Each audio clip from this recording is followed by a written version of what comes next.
اس آیت کریمہ میں اللہ رب العزت کی بندوں پر ایک شفقت اور ایک مہربانی کو بیان کیا گیا ہے، یعنی ان ربک لذو مغفرۃ للناس علی ظلمہم، کہ بے شک اللہ رب العزت بندوں کو معاف کر دیتا ہے ان کے ظلم کے باوجود۔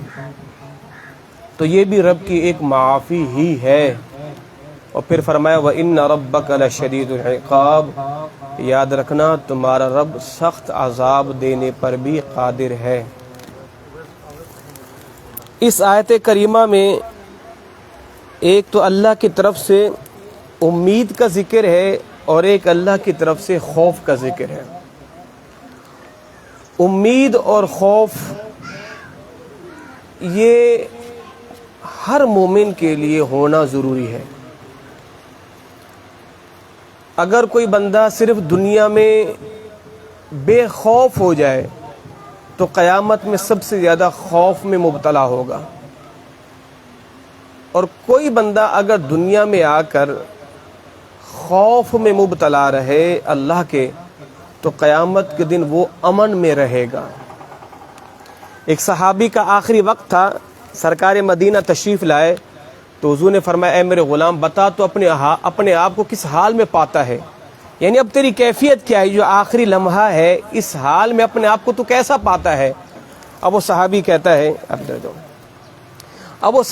یا رسول اللہ صلی اللہ علیہ وسلم میرے اندر امید بھی ہے، خوف بھی ہے، رب سے بخشش کی امید بھی ہے، رب کا خوف بھی ہے۔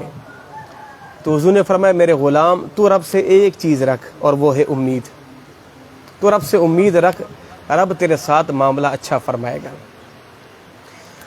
اگر اللہ رب العزت صرف رحمت ہی رحمت کا ذکر کرے تو لوگ بے باک ہو جائیں گے۔ اللہ بخشنے والا ہے، بخشنے والا ہے، بخشنے والا ہے، بخشنے والا ہے، تو لوگ بے باک ہو جائیں گے، نیکیوں کو کرنا چھوڑ دیں گے۔ وہ تو ہے ہی بخشنے والا۔ رب نے ساتھ میں عذاب کا بھی ذکر فرمایا کہ لوگ اللہ کے ہاں بے باک ہونے سے باز آ جائیں کہ وہ دیکھو رب بخشتا بھی ہے اور رب پکڑتا بھی ہے۔ اور مومن کے لیے اگر کوئی بندہ مومن اس دنیا میں اللہ کی رحمت میں محبت میں ڈوبا رہے تو اس پر اللہ کی امید زیادہ غالب آ جاتی ہے، اللہ کی امید زیادہ غالب آ جاتی ہے۔ اب اگر کوئی بندہ دنیا میں اللہ سے بے خوف رہے، غفلت میں پڑا رہے، تو آخر وقت میں اس پر اللہ کا خوف زیادہ آ جاتا ہے۔ یہ بڑی اہم بات کر رہا ہوں، توجہ رکھیے گا۔ یعنی جو بندہ دنیا میں اللہ سے ڈرتا رہے، خوف میں رہے، مرتے وقت اسے خوف نہیں آئے گا، اسے موت کی سختی کا خوف بھی نہیں آئے گا، اسے قبر کا بھی خوف نہیں آئے گا۔ اور جو بندہ دنیا میں بے خوف رہا، مرتے وقت اسے خوف آ جائے گا۔ اور فرمائے ایک بندہ بے خوف ہو کر صرف رب کی ذات پر رحمت کی امید لگا کے گھومے تو صوفیاء کرام فرماتے ہیں یہ سب سے بڑا زہر ہے، یہ زہر قاتل ہے کہ ساری زندگی بے خوف رہا، جی وہ تو بخشی دے گا، وہ تو بخشی دے گا۔ فرمایا کہ یہ زہر قاتل ہے، بندے کو ہلاکت میں ڈالنے والا ہے۔ تو فرمایا کہ جب تک بندے میں اللہ کا خوف رہتا ہے تو اس کے اندر فراغت نہیں رہتی۔ دیکھیں کیسی پیاری بات ہے، جس بندے میں اللہ کا خوف رہتا ہے اس میں فراغت نہیں آتی۔ کیا مطلب ہے؟ وہ بندہ کبھی فارغ نہیں رہتا، ہمیشہ نیکیوں کی تلاش میں رہتا ہے۔ اور جو بندہ بے خوف ہو جاتا ہے وہ غفلت میں پڑ جاتا ہے، جو بے خوف ہو جاتا ہے وہ غفلت میں پڑ جاتا ہے، اور جو خوف کی امید میں رہتا ہے تو وہ کبھی فارغ نہیں رہتا۔ حضرت جنید بغدادی رحمۃ اللہ تعالی علیہ نے اپنے ایک مرید سے پوچھا کہ سناؤ میاں کیا حال ہے؟ تو آپ کا مرید کہہ رہا ہے حضرت اللہ کا شکر ہے، رب کا بڑا کرم ہے، رب کی سلامتی ہے۔ آپ جلال میں آ گئے، فرمایا کہ او بے خبر، تو دنیا میں رہنے والا شخص ہو کے عافیت اور سلامتی کی بات کر رہا ہے؟ آپ نے فرمایا اگر کسی آدمی کا ایک پاؤں جنت میں ہو اور ایک جنت سے باہر ہو، اس کے لیے بھی یہ کہنا کہ میں سلامتی کے ساتھ ہوں، اس کے لیے بھی حرام ہے۔ اگر کسی کا ایک پاؤں جنت میں ایک جنت سے باہر ہے، یہ صوفیہ کی اصطلاح ہے، فرمایا کہ اس کے لیے یہ کہنا کہ میں سلامتی میں آ چکا ہوں، فرمایا کہ یہ بھی حرام ہے۔ اور اللہ اکبر، جناب موسیٰ علی نبینا علیہ الصلاۃ والسلام سے ملتا ہے، اللہ نے فرمایا اے کلیم جب تک تم دونوں پاؤں سمیت جنت میں نہ پہنچ جاؤ تب تک رب کے خوف میں مبتلا رہنا، تب تک تم رب کے خوف میں مبتلا رہنا۔ اللہ اکبر۔ میرے مدنی آقا صلی اللہ تعالی علیہ وآلہ وسلم ارشاد فرمایا کہ جو بندہ اللہ سے ڈرتا ہے ساری کائنات اس سے ڈرتی ہے، اور جو اللہ سے نہیں ڈرتا وہ پھر بندہ خود اپنے آپ سے بھی ڈرتا ہے۔ اب وہ کیسے؟ کبھی کبھار ایسا ہو رات کا سناٹا ہو، گھر میں تاریکی ہو، آپ اکیلے ہوں، آپ نہیں دیکھتے اپنے آپ کے، اپنے سائے کو دیکھ کے ڈر جاتے ہیں، کہتے ہیں نہیں گھر میں کوئی ہے، شاید کوئی یہاں سے گزرا ہے، میں نے کسی کو دیکھا ہے، میرے قریب کوئی تھا، وہ ہوتا کوئی نہیں ہے۔ تو جب بندہ گناہگار ہو جائے نا تو پھر اس کو اس کا سایہ بھی ڈراتا ہے، اور جو بندہ اللہ کی رحمت میں مست رہے پھر اسے کوئی چیز اسے خوف میں مبتلا نہیں کر سکتی۔ حضور کے ایک صحابی ہیں، میرے مصطفیٰ کے ظاہری وصال کے بعد نا وہ مدینہ چھوڑ کے جنگلوں میں چلے گئے۔ جناب بلال حبشی بھی تو چلے گئے تھے نا مدینہ چھوڑ کے، ملک شام چلے گئے، تو کہا جناب مجھ سے مدینہ میں اب نہیں رہا جاتا، بھئی جہاں شب و روز حضور کا دیدار ہوتا تھا، حضور کے سامنے میں اذان دیا کرتا تھا، اب مجھ سے نہیں رہا جاتا، تو مدینہ چھوڑ کے چلے گئے۔ اور پھر کہتے ہیں کہ سرکار مدینہ صلی اللہ علیہ وسلم خواب میں تشریف لائے تو فرمایا بلال تم نے ہمارے شہر کو چھوڑ دیا ہے؟ کہا بندہ نواز جس شہر میں آپ نہیں ہیں اس شہر میں رہنے کو دل نہیں کرتا۔ تو پھر ایک مرتبہ آپ دوبارہ مدینہ طیبہ تشریف لائے تھے اور پھر دوبارہ آپ ملک شام چلے گئے۔ تو میں کیا عرض کر رہا تھا کہ بندے کو پھر اپنی ذات سے بھی خوف آتا ہے۔ اور صحابی رسول جنگل میں چلے گئے تو لوگوں نے کہا حضرت آپ جنگل میں آ گئے، شہر میں چلے نا، شہر کی رونقیں دیکھیں، شہر کا ماحول دیکھیں۔ اچھا یہ بات میری یاد رکھیے گا، شہر کی بنسبت دیہات میں ذہنی سکون بھی زیادہ ہے، قلبی سکون بھی زیادہ ہے، جسمانی سکون بھی زیادہ ہے۔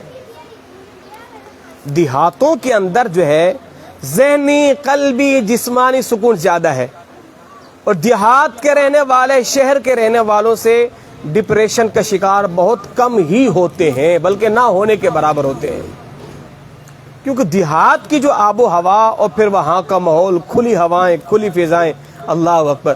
تو وہ صحابی رسول جنگل کے اندر آ گئے تو لوگوں نے کہا حضرت شہر میں چلو، کہا کہ نہیں، کہا یہاں اکیلے رہتے ہو، کس سے بات کرتے ہو، کس سے مانوس ہوتے ہو؟ کہا کہ خدا کے بندے میری موجیں لگی ہوئی ہیں، کبھی اللہ کو سناتا ہوں، کبھی اللہ کی سنتا ہوں، کبھی اللہ کو سناتا ہوں، کبھی اللہ کی سنتا ہوں۔ کہا وہ کیسے؟ کہا جب میں اللہ کو سنانا چاہتا ہوں نماز پڑھتا ہوں، اور جب اللہ کی سننا چاہتا ہوں تو قرآن پڑھتا ہوں۔ تو میرے تو شب و روز یوں ہی گزر رہے ہیں، کبھی اللہ کو سناتا ہوں، کبھی اس کی سنتا ہوں۔ تو یہ جو ہے نا، یہ جو جن لوگوں میں اللہ کا خوف آ جاتا ہے تو پھر وہ یوں اپنے آپ کو دنیا سے ماورا کر دیتے ہیں۔ اما عائشہ صدیقہ رضی اللہ تعالی عنہا ارشاد فرماتی ہیں یا رسول اللہ کیا کوئی ایسے لوگ بھی ہوں گے کہ جنہیں اللہ بغیر حساب کے جنت میں داخل فرمایا؟ ایسے لوگ بھی ہوں گے؟ فرمایا ہاں۔ کہ حضور وہ کون سے لوگ ہوں گے؟ فرمایا کہ عائشہ جس بندے کا آنسو اللہ کے خوف میں نکلا ہوگا نا اللہ کی رضا کے لیے، بس اللہ اس بندے کو بے حساب جنت میں داخل فرمائے گا۔ اور دوسرا بندہ فرمایا کہ جس مجاہد کا، جس غازی کا اسلام کی سر بلندی کے لیے مارکہ حق و باطل میں خون کا ایک قطرہ بھی زمین پر گرا ہوگا نا اللہ اسے بھی بغیر حساب کے جنت میں داخل فرمائے گا۔ ایک آنسو اللہ کی رضا میں نکلنے والا بغیر حساب و کتاب کی بخشش کا ضامن ہے۔ اللہ اکبر، اللہ اکبر۔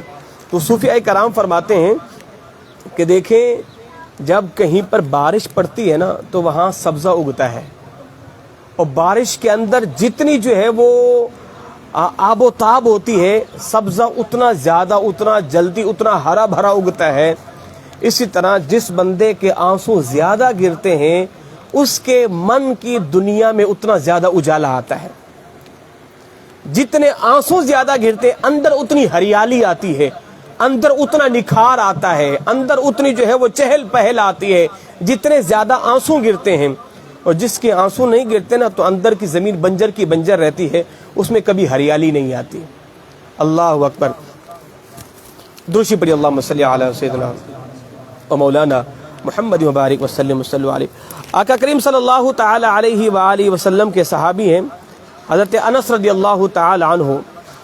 وہ فرماتے کہ آقا کریم صلی اللہ تعالی علیہ وآلہ وسلم کے فرمان کا مفہوم ہے کہ جو بندہ اس دنیا میں اللہ سے خوف میں رہے گا قیامت کے دن وہ امن میں رہے گا, اور جو یہاں بے خوف رہے گا قیامت میں وہ خوف میں رہے گا. جبھی تو فرمایا نا الا ان اولیاء اللہ لا خوف علیہم ولا هم یحزنون. اللہ والوں کو دنیا میں اللہ کا خوف بہت زیادہ ہوتا ہے, اس لیے قیامت کے دن وہ بے خوف رہیں گے, وہ بے خوف رہیں گے. تو جو یہاں پر جو بے خوف ہو جائے پھر وہاں وہ بے خوف نہیں رہے گا. آقا کریم صلی اللہ تعالی علیہ وآلہ وسلم نے ارشاد فرمایا, اور امام باقر رحمۃ اللہ تعالی علیہ فرماتے ہیں قرآن پاک کی یہ جو آیت ہے نا یہ اللہ سے سب سے زیادہ امید کو مضبوط کرنے کی ایک آیت ہے. لا تقنطوا من رحمت اللہ, اللہ کی رحمت سے مایوس نہ ہوا کرو. اور فرمایا کہ جو اللہ کی رحمت سے مایوس ہو جاتے ہیں, اور اللہ کی رحمت سے مایوس ما سوائے کافروں کے کوئی نہیں ہوتا, تو مومن کو یہ زیب نہیں دیتا کہ وہ اللہ کی رحمت سے مایوس ہو جائے. اللہ اکبر, اللہ اکبر. تو اس پرفتن دور کے اندر سب سے اہم چیز میرے لیے اور آپ کے لیے وہ ہے فکر آخرت. اس دنیا میں ہمیں جس چیز نے سب سے زیادہ غافل کر دیا ہے وہ اس دنیا کے مال کے طلب نے کر دیا ہے. حضرت حکیم بن حزام رضی اللہ تعالی عنہ حضور کے پاس حاضر ہوئے اور حضور سے کچھ سوال کیا, حضور مجھے کچھ مال چاہیے. تو حضور نے عطا کیا. دوبارہ سوال کیا تو حضور نے فرمایا حکیم یہ دنیا کا مال ہے نا یہ سر سبز اور میٹھا ہے, اس کی طلب کبھی ختم نہیں ہوگی. اور فرمایا اے میرے غلام اللہ رب العزت دینے والا ہاتھ پسند کرتا ہے, اور فرمایا کہ دینے والے ہاتھ کے اوپر اللہ کا ہاتھ ہوتا ہے اور اس کے اوپر بندے کا ہاتھ ہوتا ہے, دینے والے ہاتھ پر.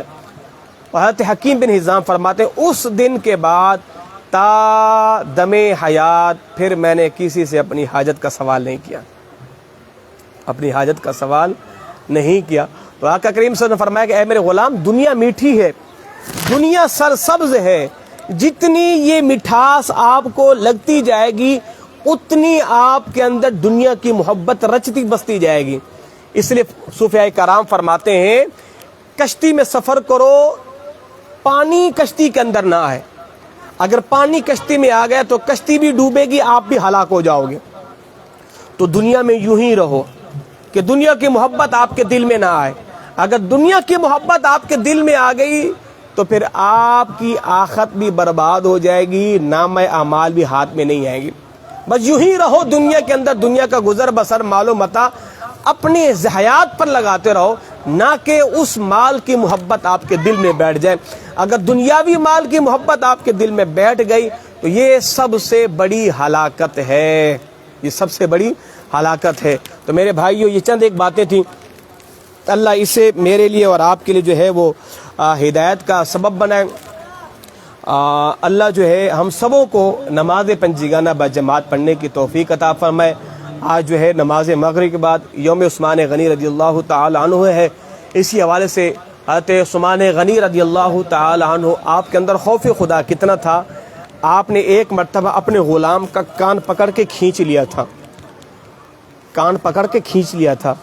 اور پھر آپ نے آخری وقت میں اپنے اس غلام کو بلایا اور فرمایا کہ اے میرے غلام میں نے تیرا کان پکڑ کے کھینچا تھا, تو میرا کان پکڑ کے کھینچ.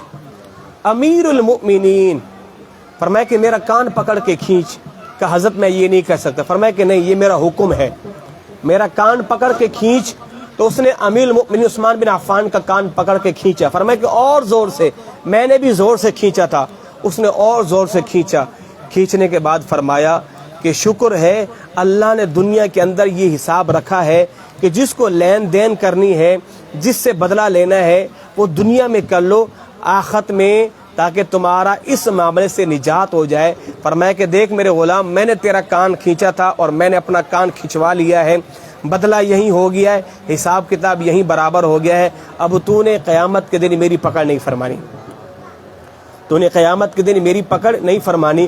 اندازہ لگائے یہ وہ عثمان غنی کہ جن نے سرکار سے 2 مرتبہ جنت خریدی ہے، بھیر روما وقف کیا مسلمانوں کے لیے، حضور نے جنت کی خوشخبری دی، اور غزوہ تبوک کے موقع پر کثیر مال لا کے دیا، حضور نے جنت کی خوشخبری دی، مسجد نبوی کی توسیع کی، حضور نے جنت کی خوشخبری دی۔ فرمایا کہ جن 6 صحابہ سے حضور نے فرمایا کہ میں راضی ہوں، ان میں ایک عثمان بھی تھے، یہ بھی حضور کی طرف سے جنت کی خوشخبری ہے، اور خلفائے راشدین ہونا جنت کی خوشخبری ہے، 10 مبشرہ جن 10 صحابہ کو جنت کی خوشخبری، ان میں بھی آپ کا نام تھا، مگر خوف خدا کتنا تھا۔ فرمایا کہ دیکھو حساب کتاب یہی برابر ہو گیا ہے، قیامت کے دن تو نے میری پکڑ نہیں فرمانی۔ اور آپ کا یہ معمول تھا عثمان غنی رضی اللہ تعالیٰ عنہ، آپ قبر کے پاس کھڑے ہو کے زاروں قطار رویا کرتے تھے، اتنا روتے تھے کہ آپ کی چشمان مبارک سے نکلنے والے آنسو آپ کی گھنی داڑھی کو آنسو سے تر کر دیتی تھی، اور آپ کی اس داڑھی جو ہے عثمان غنی کے آپ کے آنسو سے تر ہو جاتی تھی، اور لوگ فرمایا کرتے تھے اے امیر المؤمنین آپ اتنا کیوں روتے ہیں؟ جنت کا ذکر ہوتا ہے آپ تو نہیں روتے جنت کی طلب میں، جہنم کا ذکر ہوتا ہے جہنم کے خوف سے آپ نہیں روتے، قبر کو یاد کر کے کیوں روتے ہو؟ فرمایا اس لیے کہ میں نے سرکار مدینہ سے سنا ہے میرے غلاموں، آخرت کی سیڑھیوں میں سے پہلی سیڑھی قبر ہے، جو قبر میں کامیاب ہو گیا وہ آگے بھی کامیاب ہو جائے گا۔ فرمایا کہ عثمان تو بس قبر میں کامیابی کی دعا مانگ رہا ہے، اللہ ادھر کامیاب کرے، جو ادھر کامیاب ہے وہ ادھر بھی کامیاب ہے، جو ادھر کامیاب ہے وہ ادھر بھی کامیاب ہے۔ تو فرمایا اس لیے میں رب سے دعا کرتا ہوں اور عذاب قبر کے عذاب سے میں پناہ مانگتا ہوں۔ اللہ اکبر۔ اللہ ہم سبوں کو عثمان غنی رضی اللہ تعالیٰ عنہ کی فیض و برکات سے مستفیض فرمائے۔ موسم بھی بارش والا ہو رہا ہے اور اپنی گفتگو کو بھی یہیں پہ سمیٹتا ہوں۔ انشاءاللہ مغرب کی نماز کے بعد ضرور آپ نے حضرت عثمان غنی رضی اللہ تعالیٰ عنہ کی فاتحہ کا اہتمام کرنا ہے۔ 18 ذی الحج مغرب کے بعد شروع ہو جائے گا، ضرور آپ کے نام جو ہے نظر و نیاز کرنا اور ان کے نام یہ سارے ثواب کرنا، یقیناً ان کے نام نظر و نیاز یہ سارے ثواب، یہ قبولیت کی گھڑی ہے، اللہ ضرور ان کے صدقے ہمارے مرحومین کی بخشش فرمائے گا۔ اور انشاءاللہ مغرب کے بعد محفل بھی ہوگی مسجد کے سامنے، آپ نے وہاں بھی شرکت فرمانی ہے۔ اللہ میرا اور آپ تمام کا حامی و ناصر ہو۔ وما علیہ الا البلاغ المبین۔